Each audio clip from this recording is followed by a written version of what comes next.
So magandang araw sa inyo and welcome pong muli sa aking YouTube video. Ngayong araw magsishare ako ng isa sa mga trabaho namin sa barko prior to preparation for dry dock. So nagtatanggal kami na ngayon ni Pampy ng PV valve or pressure vacuum valve. Ginagawa namin, hinahati namin sa kalahati kasi masyado siyang mabigat. And kung mapapansin nyo dito sa taas, tinatanggal namin ni Pampy doon sa pinakakabitan na tubo ng PV valve, and then kung mapapansin nyo, yung hinahawakan kong yan yung sa purge pipe or yung purge flap na tinatawag. Meron yung butterfly nut na kung saan binubuksan yan para continuous ang labas ng pressure kapag i-inerting kami ng tangke, pag naglalagay ng inert gas. And then yan, binubuo ko uli siya, ibinabalik ko para isang buo uli siya. Hinati lang namin kasi nga masyado siyang mabigat. And then kapag katanggal, iniipon namin siya ngayon sa isang area kasi ilalagay namin siya dun sa deck store na kung saan malapit siyang puntahan ng technician na mag-service dyan sa PV valve. Ang gagawin niya dyan, lilinisin niya, tatanggalin niya yung carbon, checkin niya yung mga o-ring and yung mga screen kung malinis ba. Ang gagawin niya, lilinisin niya yan. And then dito naman tayo sa familiarization ng PV valve. Ito basic lang to. Ayan, kita nyo yung lever. Yung lever, kapag pinabuksan sa inyo ng officers on watch sa cargo control, please open one wings PV or one port PV or one starboard PV. Yang lever, yan yung hahawakan nyo para itulak kasi parang pantukod yan para maiangat yung tatsulok sa taas na pabigat. And then kapag bukas nyo yan, doon na aangat siya yan. Kita nyo nakaangat, diba? Hindi siya nakapatong. Aangat yan, dyan lalabas ngayon yung pressure ng inert gas or yung mix ng gas na nanggaling na dun sa amoy ng kargada. Kunyari, diba, yung diesel, pag binuksan nyo siya, nilagay nyo siya sa container, may amoy siya, diba? So ganun din yan pag kinakarga sa tangke ng mga oil tankers or mga oil chem tankers. May amoy yan, kaya may pressure siya, tapos mixture ng inert gas lumalabas yan kasi nga napapalitan na siya ng cargo. Yung inert gas niya na nasa loob, sinusukan niya na. So sobrang lakas ng pressure, diyan siya lalabas. And then yung purge flaps naman, yan, binubuksan yan para yan takip. Sa dulo, meron siyang butterfly nut na kung saan matatanggal nyo lang siya ng kamay. And then binubuksan yan para kung ayaw ni shipmate ipagamit yung pressure, mostly ginagamit to kasi ang ginagawa namin minsan, binubuksan yung lever, inaangat, kaso lang bumabagsak. Ang ginagawa, tinatalian namin. Pag nag-i-inerting kayo ng tangke, kanyari tapos na kayo mag-tank cleaning, maglalagay uli siya ng inert gas kasi kailangan bago kargahan ng tangke, kailangan may inert gas siya. Pag nag-i-inerting na si shipmate, ang ginagawa namin, binubuksan namin yung purge flap. Kasi pag nakabukas na yan, hindi mo na siya kailangang bantayan. Continuous niyang sinusuka yung fresh air na nandun sa loob ng tangke kasi nga nag-tank cleaning kayo, pinasok namin, di ba? So 21% na yung laman ng tangke. Papalitan ngayon yan ng inert gas na 3 to 5%, 3 to 6% yung oxygen content. Papalitan siya ng gas ng inert gas na yon. And pag binuksan nyo yan, habang pumapasok yung inert gas, nagpapalit sila. Yung oxygen, fresh air, lumalabas ngayon dyan. No? Diyan siya continuously.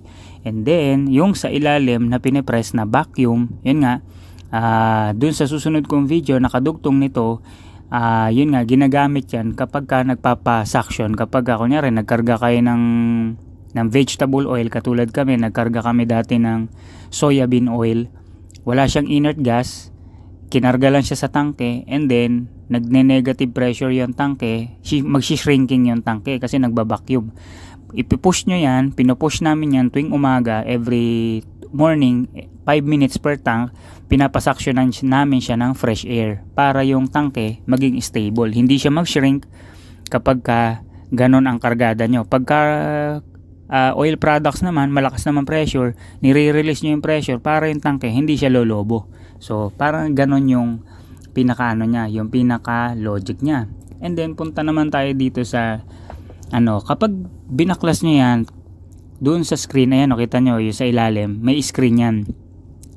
Nililinis yan, no? Nililinis po yung na yan. Kasi nga, Dati may kasama nga akong pumpman na ginagawa niya, pinapakintab niya lang ng pinapakintab yung mga PB bulb, pero yung ilalim ng mga ganyan, yung may screen, yung pinakatuktok ng PB, yung parang tatsulok, ang dumi-dumi, hindi niya nililinis, pinapakintab niya lang yung labas.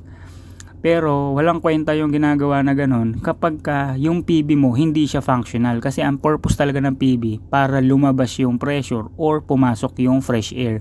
Yun talaga ang purpose nun. Kahit marumi ang PB mo, kung hindi siya functional sa loob, walang kwenta yung linis mo.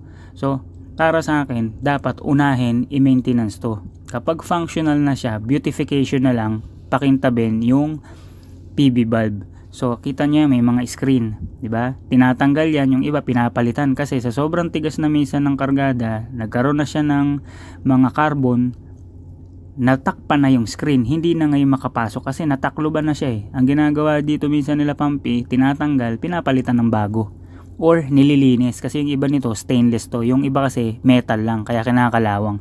Pero yung mostly stainless dapat to kasi pwede siyang linisin. Binababad namin yan sa chemical. Ngayon, kapag pinaghiwalay mo siya, etong itsura naman yan. May o-ring yan. No? May mga o-ring. Yung o-ring, sine-check din nila yan kasi minsan may mga tama na siya kasi nga syempre sa init, lamig. So, minsan nadadamage na yung o-ring kaya minsan sine-check din to, pinapalitan. Kasi pagka sira na yung o-ring, tatagas yung pressure dyan. No? So, may possibility na tumagas dyan. So, yan yung mga mga basic regarding dito sa pressure vacuum bulb. So ang tanong, paano siya nagpa-function? So panoorin nyo to. So ang tanong, ano ba ang purpose ng ng PB bulb? No, yung pressure vacuum bulb. Ano ba ang purpose niyan sa tankers, no? Kaya ako gumawa ng diagram dito na drawing kasi nga hindi PB bulb na in operation siya, naglalabas siya ng fumes, naglalabas siya ng inert gas, naglalabas siya ng other gases. Hindi ko naman pwedeng gawin yun kasi bawal po yun sa tanker. So tandaan niyo yan, ha. Kaya nyo lang ako nakita nagbibideo kasi nga ang tangke namin gas free na. Gas free na lahat yung tangke namin, nakapaglinis na kami ng tangke. And then kinuhaan ko siya ng video para magawan ko ng aral at maibahagi ko sa inyo para ahead of time meron na kayong baong konting knowledge regarding this. Kasi frankly, nung nag-start ako sa international, unang sakay ko painter, pangalawang sakay ko nung nag-OS ako. Nung unang OS ko, familiar ako na yung PB bulb inaangat lang, bumababa, inaangat, binababa. Pero hindi ko siya, walang nagturo sa akin ng proper. Through the years ng kakasakay mo, kakatrabaho mo sa barko, nafa-familiarize ka dahan-dahan. Ngayon, bakit ko siya ginawa? Kasi number one, marami akong nakikitang gumagawa ng mga YouTube ng mga Pilipino na marino regarding sa mga tutorial. Yung iba maayos magturo.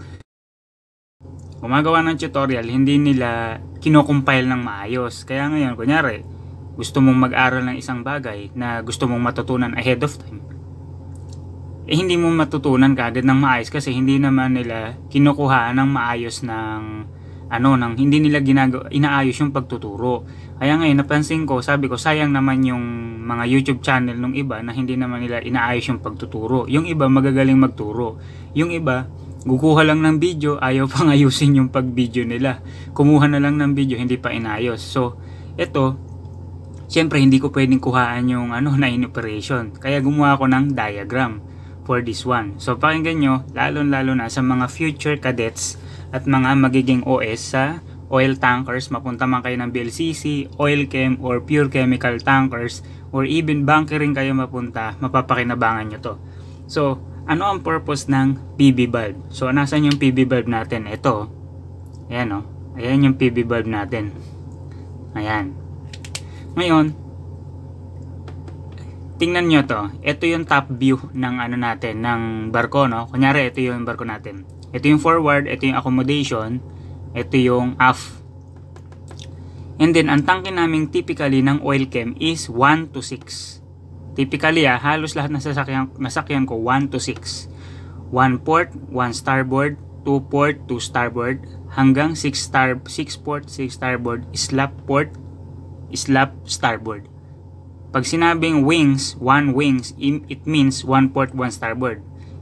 No? Pag sinabing pa bukas yung yung drop line ng 1 wings, ibig sabihin ang bubuksan mong drop line 1 port tsaka 1 starboard. No? So ngayon, etong tangke, ayan, punta ngayon sa tangke. Let's say ang tangke natin na ginamit for diagram is for starboard. Ayan. For starboard kunyari para malaki-laki. Kasi pag 1 starboard, ang tangke niyan pag ganun na yung tangke niyan Hindi na yan, kasi may hugis na yan dito sa forward Pag ganyan na yung tangke niyan. Hindi na yan kwadrado, perfect na square yan. So ito yung tangke natin. Ang sequence ng ang PV valve kasi, to make it short, parang siya parang ganito siya sa tubig. Ayan Ayan, kita nyo to. Di ba pag ginanon ko siya, ayan pag ini-squeeze ko siya, may para siyang pressure, di ba? Etong takip niyan, pag tinanggal mo yan at pressurize yan, di ba yung soft drinks? Pag inalog nyo yung soft drinks, malamig man o hindi, pag inalog nyo, tapos binuksan nyo sa sabog, kasi nga may pressure siya sa loob. Ngayon, ganun ang purpose ng PV valve. No? Ngayon, naglo-loading kayo. Ayan. Ang sequence natin na number 1 is loading sequence. So, dalawa yung magiging sequence nyo, loading. Ngayon, naglo-load na kayo. Ito yung manifold nyo. No? Ayan yung manifold and connection ng loading arm. So, naglo-load kayo, di ba? Ito kunyari. And then, pumapasok siya sa tangke. Gumaganon siya.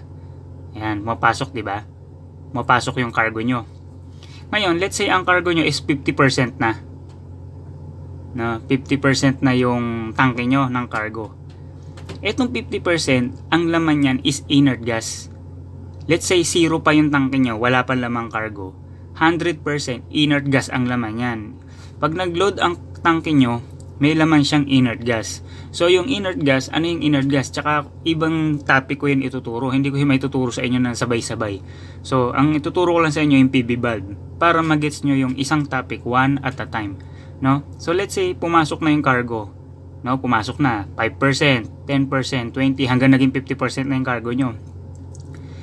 Yung inert gas na pressure, hindi siya pwedeng pumasok na yung 50% na yung cargo nyo. Kalahati na yung laman ng tangke nyo ng cargo, ang inert gas nyo is 50% pa rin. Ay 100%. Yung inert gas nyo lumalabas. May mixture na yan, 'di ba, yung diesel or gasolina, ilagay mo sa isang container, 'di ba? Isara mo. Kapag bukas mo, 'di ba, parang sumisingaw, may amoy. Yun. May amoy na siya ng cargo nyo and may inert gas pa siya. Kaya yung lumalabas sa PV valve, habang pumapasok yung kargada nyo, malakas ang pressure, yung inert gas naman inilalabas niya. Kailangan niyang sumingaw. Saan siya lalabas? Dito siya lalabas ngayon. Sa ating PV valve. Diyan siya lalabas. Ngayon, kailan siya bumubukas? Kapag malakas ang pressure at na-reach niya na yung certain pressure na kailangan na required ng PV valve, bubukas yan automatic. Magugulat na lang kayo sa deck pag bago kayo, biglang mayroong tatalsik na gano'n na magugulat kayo. Ano yun? PV valve yun. Sa tunog pa lang, alam nyo na. Kapag yung mga eksperyensado na mga AB, mga OS, alam na nila yan. Pag sumingaw, yung parang biglang may sasabog. Pero kapag bago kayo, magugulat kayo, ala, ano yun? Kasi nga, yung PV valve sumingaw. Bakit? Sa lakas na ng pressure ng pasok ng cargo, and then, yung IG niya, maghahanap siya ng lalabasan niya kasi full na siya. So 100% yung IG nyo, pumasok na yung 50%. Hindi pwede maging 150% yung laman ng tangke nyo. 100% lang siya sa volume. So maghahatian sila. Pupunta ngayon yung cargo 50%, 50% lang natitira. In progress, continuously hanggang sa maubos nyo, hanggang sa maging 98% ang tangke nyo, yung inert gas lalabas at yung mga gases lalabas yan. Yung mga fumes lalabas yan. Yun ang purpose ng PV valve. Ngayon, what if hindi siya umangat? Sir, sabi sa CCR, sa cargo control, ang lakas na ng pressure pero ba't hindi umaangat daw? Kasi nga, ang PV valve, yun ang purpose. Bakit siya mini-maintenance? Kasi, yung PV valve na yan, pag binuksan mo siya, Pag pinrest mo yan sa taas, yung hinihila namin, kailangan malinis yan. Kasi may mga cases na lalo na pag mga black cargo yung kargada nyo, dumidikit yan at tumitigas. Parang nilagyan mo siya ng Loctite, nilagyan mo siya ng rugby, or nilagyan mo siya ng mighty band. Tumigas na. Nag-lock na siya. Ayaw na ngayon lumabas. Hindi na siya naglalaro yung PB bulb. Kaya ang PB bulb sa dry dock, tinatanggal yan, mini-maintenance yan kasi nga meron niyang screen sa loob, meron niyang mga o-ring, tapos yung mga loob niyan nililinis, ino-overhaul, parang ganon. Kasi kailangan naglalaro yan. Dapat pag umabot na yun ng ganitong certain pressure, umaangat siya automatic. Yung iba, hindi siya umaangat kasi nga sobrang dumi na ng loob kasi sa dami na ng carbon, hindi na siya nagwo-work properly. Meron akong kasamang pumpman, mahilig siyang maglinis, magpakintab ng PB bulb. Puro pakintab lang ng PB bulb ang ginagawa sa buong kontrata, pero hindi niya nililinis yung PB. So one time, nagkaroon ng inspection, pagtingin sa PB bulb, ayaw umangat kasi nga ang daming dumi, pero napakalinis ng PB bulb niya sa labas. So hindi ganon yung proper. Ang proper nun, dapat nililinis din yung PB. Kahit hindi makintab ang PB bulb mo, kahit nanggigitata yan, pero kung malinis ang loob niyan, makakapasa kayo ng betting. Pero kung yung PB bulb mo, pakintabin mo man ang pakintabin yan araw-araw, pag ang loob niyan marumi, walang silbi yung PB bulb na lilinis mo sa labas, no? So punta ngayon tayo dito sa discharging, punta tayo dito sa discharging. Yan, punta tayo dito ngayon sa discharging sequence. So ang discharging sequence naman, let's say ang tangke nyo, ayan, puno ang tangke nyo, di ba? 98%. Mostly kasi 98% yan. Bakit? Hindi siya pwedeng gawing 100% kasi yung remaining nyo sa taas na inert gas, may remaining yan. Hindi pwedeng sakto yan. So ngayon, bakit may remaining? Yan yung natitira. Let's say 98%. Let's say ang inert gas nyo is 2%, kunyari yung volume, kunyari lang kunyari lang. Iba pa yung baka malito kayo kasi ang IG kasi ang oxygen content niyan is around 3 to 6%, mga ganon. So malalaman niyo pag nasa barko na kayo. Pero let's say ang tangke natin, for example, 98% ang cargo capacity nyo, may 2% kayo na IG, na volume ng IG, yung space ng IG, hindi yung oxygen content. Baka malito kayo, baka ma-confuse kayo, iba yun, no? So let's say meron kayong IG na 2%, yung remaining na yan, ito yung cargo nyo sa taas, di ba? Ito yung tangke nyo. Yung IG na natitira, siya yung nagbablanket sa taas ng kargada nyo. Diba, kunyari, siya,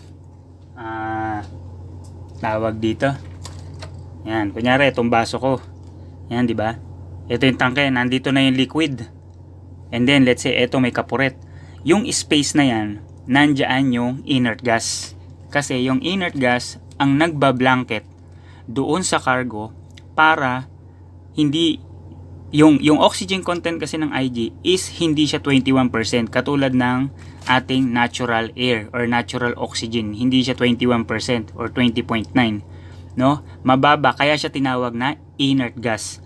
Yung gas na yon, yun yung nagbablanket sa cargo para hindi siya ma-expose at hindi siya mag-create ng fire. Kasi kaya nabubuo ang fire kasi nga yun sa sinasabing fire triangle na combustible material, oxygen, and heat. Diba? Yun sa fire triangle. Wala lang akong review, pero yun. Tingnan nyo sa Google, no? Yung oxygen, kapag ang oxygen nun is 21%, magkakaroon siya ng magkukos siya ng pwede siyang magliyab. Kaya ang inert gas is mababa. Ngayon, kapag nag-discharge naman kayo, anong mangyayari ngayon? Pag nag-discharge kayo, yung cargo nyo nababawasan kasi dinidischarge nyo niya sa tangke ng shore, di ba? Ano ang inilalagay ni Chipmate ngayon?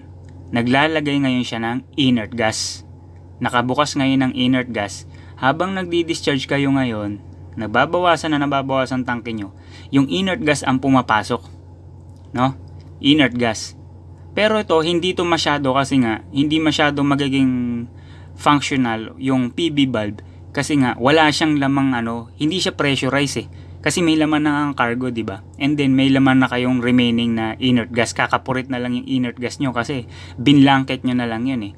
To make it supposed to be, nagkakarga kayo ng inert gas. Kaya pag nagdi-discharge kayo ng cargo, hindi nyo masyadong mapapansin na yung PB ay functional. Functional talaga ang PB valve kapag ka naglo-loading. Kasi habang pumapasok ang cargo, yung inert gas nyo na laman before, nababawasan kasi sinusuka siya. Dahil habang pumapasok yung volume ng liquid, yung inert gas nyo, kailangan niyang lumabas kasi wala siyang pupuntahan eh. Lalabas ngayon siya sa PB valve. Ngayon, si PB valve, yun ang function. Number 1, ang importante sa PB valve is dapat functional yung loob niya. Kaya yan, sa ibang chipmate na kasama ko, bago pumasok ng terminal for loading or discharging, pinapatest niya yan kay Pumpy, pinapaangat yung PB valve kung gumagana, no? Kung binubuksan niya, kung bumaba, pag binuksan namin yan, inangat namin tong parang lever na to sa gilid, hinihila namin yan, pag inangat namin, sisingaw, pag binitawan namin, dapat babagsak siya, no? Automatic siyang babagsak kasi itong PB valve na parang tatsulok sa taas, mabigat yan, may pabigat yan, may certain weight yan na dapat babagsak siya, no? Kapag malakas na malakas pressure, kaya niyang itulak yung weight na yon ng PB valve para mag-release yung pressure. Ngayon, doon naman sa PB valve, mapapansin nyo, meron siyang yung parang dito sa kabilang side, yung tinatanggal ko. Ayan, meron siya dito. Meron siyang parang tinutulak yan, ganyan. Ito naman, ang purpose nito, sa experience ko, sa naranasan ko, ito tinutulak to sa ilalim para to sa vacuum. Kapag sa taas sa pressure, kapag malakas yung pressure ng laman ng tangke nyo, kasi nga lumalabas na yung inert gas or yung gases, kasi nga naglalagay kayo ng cargo. Ngayon, ito naman, kailan ginagamit to? Naranasan kong gamitin to nung nagkarga kami ng tawag dito, ano ba yung kinarga namin? Nagkarga kami ng soya, no? Nagkarga kami ng soya bean oil, yan, to make it short, mga vegetable oil, no? Ngayon, bakit siya binubuksan? Kasi ang tangke namin, no, yung tangke namin na ganyan, pag kinargahan siya ng soya, ang tangke kapag nagkarga kayo ng vegetable, wala siyang inert gas. Ginagamit lang ang inert gas kapag sa mga petroleum fuel, no? Sa mga fuel, black cargo or CPP na tinatawag na clean petroleum products or BPP, black petroleum products. Yun ang pagkakaalam ko sa tinuro sa akin, ng pagkakaunawa ko doon sa tinuro sa akin ng chipmate ko na Russian. Ngayon, kapag nagkarga kayo ng soya bean oil, ang laman ng tangke nyo wala. As in, ang tangke nyo naka-open lang yan. Nakasara yan. Yung tangke kasi namin nakasara na yan. Yung PB, binubuksan lang namin. Yung ilalim, ayan yung parang may ipipress kayo para mag-vacuum. Ngayon, nagkarga na kami ng mantika. Di ba? And then, ang kargada namin, 98% na. Wala siyang inert gas. Ngayon, ang tangke sa experience namin, pag nagkarga kayo ng vegetable oil, nagne-negative yung sa experience namin sa soya bean, actual to, no? Nung nagkarga kami ng soya bean, every morning, nagne-negative ang pressure. Bakit? Kasi wala siyang gas sa loob. Ngayon, ang nangyayari, pag nagne-negative, ang tangke nyo, gumaganon siya. Yung nagsishrink, gumaganon. Diba yan, bilog siya. Gumaganon siya. Nagsishrinking.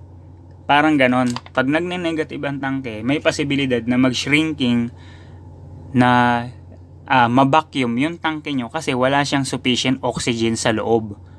No? Ngayon, ang ginagawa namin, yung ilalim ng PB valve na ito, yung tinatanggal ko na yan, yung sa ilalim, pinupush to.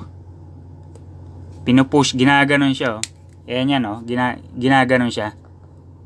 Yan, ginaganon. Kapag pinrest mo ng ganon yan, magbubukas siya. Kasi etong PB valve connected to sa kabila. Connected yan eh. No? Pag push mo niyan, bubukas sa loob yan. Dahil insufficient yung oxygen, nagne-negative siya, ang mangyayari, magbabacuum siya ng fresh air. Every morning, around 5 minutes per tank, pinipress namin to. Tatambay kami sa taas ng PB valve, ipipress namin yan, at nagsasuction siya nagbabacuum siya ng fresh air kasi ang tangke nagne-negative.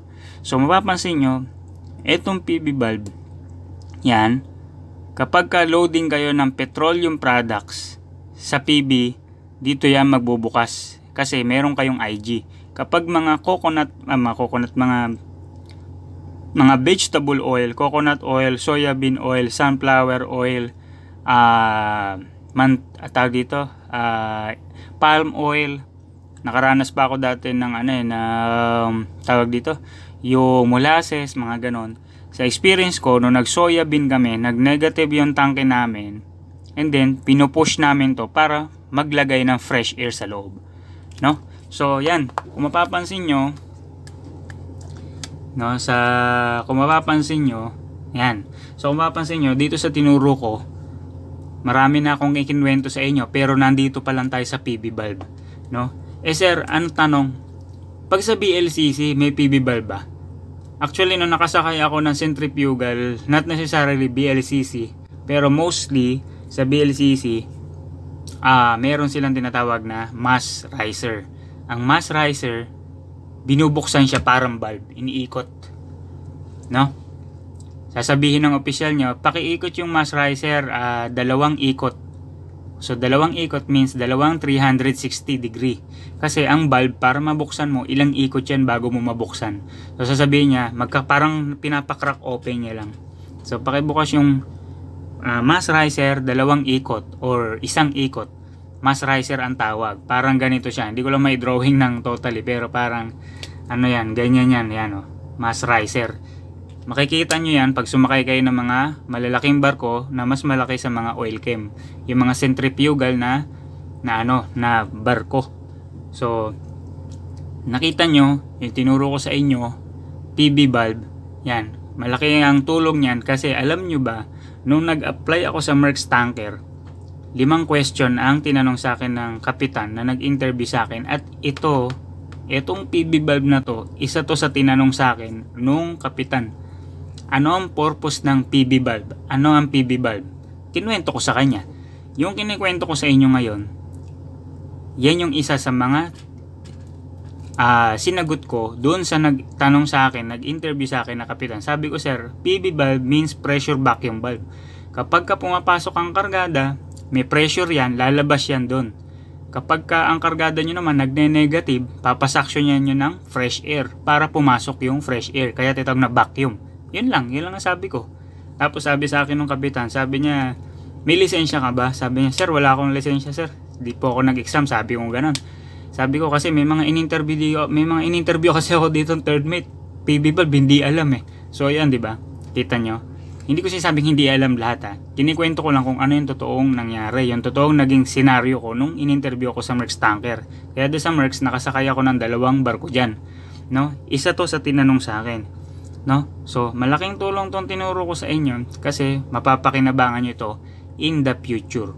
So, kung nagustuhan nyo ang video na ito, syempre, paki-subscribe naman dyan and paki-share naman sa mga classmate nyo na mga nag-aaral at gustong makasakay. Kasi alam ko yung iba sa inyo, nasa eskwelahan pa lang kayo pero meron na kayong thinking na gusto nyo sa tanker kayo sumakay. So, ito, pag nag-tanker boys kayo, mapapakinabangan nyo yan. So, yun, maraming salamat and kita-kits tayo sa susunod kong video. Thank you so much and God bless po sa inyo lahat. Paalam!